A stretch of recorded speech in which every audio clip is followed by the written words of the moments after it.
Hi, my name's David Sidler and I'm the head of investor relations at Verve Ventures.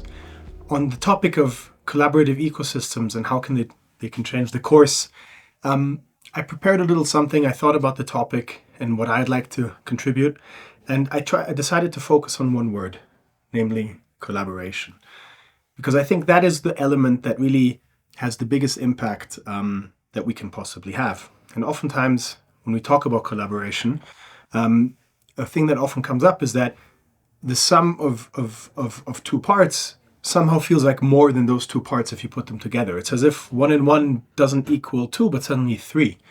So in collaboration, there can be a sort of alchemy which acts like magic. And if you break it down, what is that? What makes collaboration so powerful? And how can you take away the myth that it's just we work well together?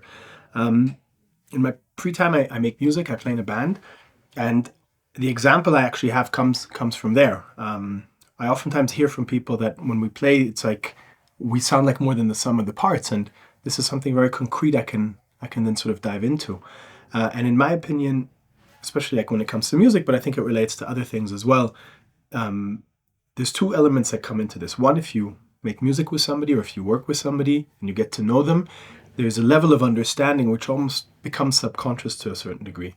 So you have two people understanding each other very well.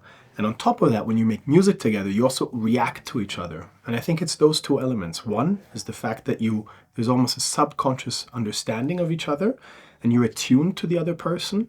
And on top of that, both sides are constantly adapting to each other.